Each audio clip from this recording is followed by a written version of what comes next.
So I'm in Maidan Square in Kyiv, and there seems to be some form of protest going on.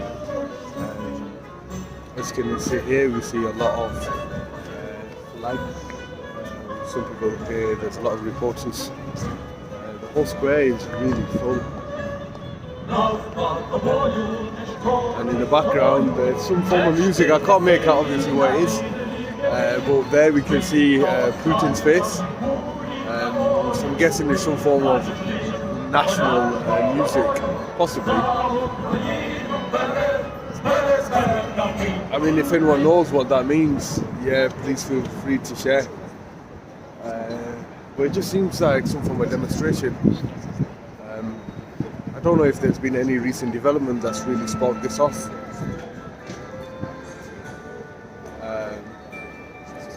But yeah, there must be at least,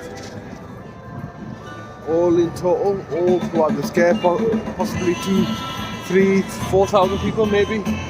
I know it's quite hard to see on the video, but yeah, that music's a bit better, a bit more jollier. I don't think it's going to lighten the mood, but nevertheless. I think I heard Emmanuel Macron.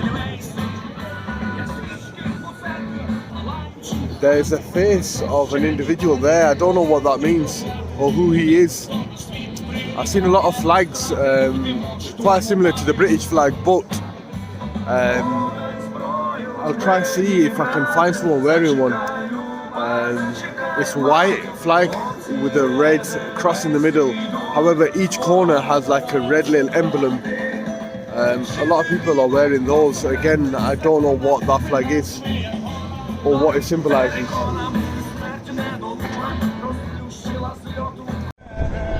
So that's a better view of what's taking place today. I can see some. Уваги ЗМІ! Будь ласка, підходьте до сцени. Через 10 хвилин розпочнеться брифінг комітету з покарання, притягнення до кримінальної відповідальності Володимира Путіна. Attention to foreign media. Please come to the stage. 10 minutes and we begin our briefing about Civil Committee on Punishment of Vladimir Putin.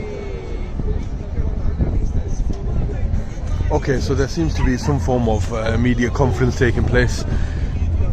Excuse me. Those were the flags that I was mentioning. They look quite similar to a British flag, but it seems, of course, I mean, they're going to be some representation of Ukraine. Georgia, Ukraine will become NATO members. So it's possibly around becoming NATO members. I can see quite a lot of people with English flags, never back USSR. They did mention foreign media to come forward, so I think today there's going to be a lot of media taking place, or just media correspondences all around taking centre stage. Look, a lot of the people here, from what I've gathered and the people I've spoken to, no one wants for the war. I mean, no one likes war at all. War should be the last thing any nations want. I mean, who likes war? What is it about devastation? What is it good for? Absolutely nothing, honestly. Most of the people here, as you can see, I mean, all the signs are talking about how war should be avoided. Honestly, I don't think anything will become of it in terms of war, but I mean, who knows? Who knows if it's just chunk by chunk or if it's going to be a full-on invasion. I don't see a full-on invasion. I think in this day and age it's quite very difficult for one country just to do a full-on invasion without very serious ramifications. So yeah, it's quite interesting today. I was here yesterday, it wasn't like this at all. I mean, it's quite quiet, to be fair, compared to this anyway. I think today being the weekend, I think things are a bit more busier. Memorial taking place up there of some sort. There seems to be about 100-200 people up there.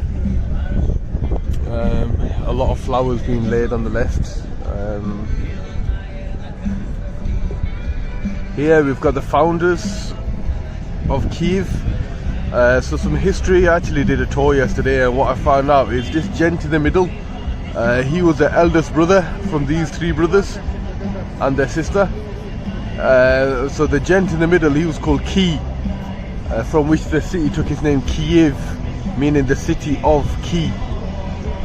So these were some invaders. No one knows their real origins. Some say they might have been Turkic, but they conquered what is today Kyiv back in the 7th century. It's quite interesting. They need some dancers here. They'll probably get a bit more attention.